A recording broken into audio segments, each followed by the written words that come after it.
ഇന്ന് നമുക്കൊരു ടാസ്ക് ആണ്. ഓക്കെ. അതായത് വേറെ ഒന്നുമല്ല, നമ്മളൊരു സൈറ്റിൻ്റെ ഫോട്ടോ കാണിച്ചു തരും. ആ സൈറ്റിൽ നിങ്ങളൊരു സേഫ്റ്റി ഓഫീസറായിട്ട് ഉണ്ടെങ്കിൽ അവിടെ എന്തൊക്കെ സേഫ്റ്റി നിങ്ങൾ ഇംപ്ലിമെൻറ്റ് ചെയ്യും? നിങ്ങളിപ്പോൾ കുറേ ഒബ്സർവേഷൻ പ്രാക്ടീസും കാര്യങ്ങളൊക്കെ പഠിച്ചിട്ടുണ്ടല്ലോ. അപ്പോൾ അതിനെ ബേസ് ചെയ്തിട്ട് പറയാം. ഓരോ 5 പോയിന്റ്സ് പറയണം. ഓരോ പോയിന്റ്സിനും നിങ്ങൾക്കൊരു സമ്മാനം ഉണ്ടാവും. ഓക്കെ. ഓക്കെ, അപ്പോൾ ഇതാണ് സൈറ്റ്. ഓക്കെ. പറഞ്ഞു. ഫസ്റ്റ് ഓഫ് ഓൾ അവർക്കൊരു ട്രെയിനിങ് അത്യാവശ്യമാണ്. എക്സ്കവേഷൻ നടക്കുന്നത് ബാരിക്കേഷൻ കാര്യങ്ങളൊന്നുമില്ല. സ്കഫോൾഡ് പ്രോപ്പറായിട്ട് ഇൻസ്റ്റാൾ ചെയ്തിട്ടില്ല. ഒരു പ്രോപ്പറായിട്ടുള്ള PPM യൂസ് ചെയ്തിട്ടില്ല. അപ്പം മെയിൻ ഇമ്പോർട്ടൻറ്റ് തിങ് എന്ന് വെച്ചാൽ IATS ആണ്. അവർക്ക് instruction, information, training and supervision കൊടുക്കണം, മസ്റ്റാണ്. അതേപോലെ ഇലക്ട്രിക്കൽ സേഫ്റ്റിയെ പറ്റി, സ്കഫോൾഡിങ് സേഫ്റ്റി, അതേപോലെ എക്സ്കവേഷൻ സേഫ്റ്റി, ഈ കാര്യങ്ങളെല്ലാം നമുക്ക് പറഞ്ഞു കൊടുക്കേണ്ടി വരും. അത് മെയിൻ തിങ് ആണ്. പിന്നെ മാനുവൽ ഹാൻഡ്ലിംഗ് ഉണ്ട് അതിനകത്ത്. ആ കാര്യങ്ങൾ നമുക്ക് ഇംപ്ലിമെന്റ് ചെയ്യാൻ പറ്റും.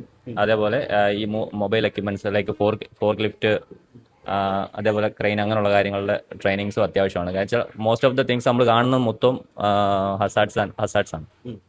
അപ്പോൾ ഇത്രയും കാര്യങ്ങൾ നമുക്ക് ചെയ്യാൻ പറ്റും. അപ്പോൾ എന്തായാലും നല്ല രീതിയിൽ പറഞ്ഞിട്ടുണ്ട്. സോ അതിന് ചെറിയൊരു സമ്മാനം. Thank you. Okay, thank you.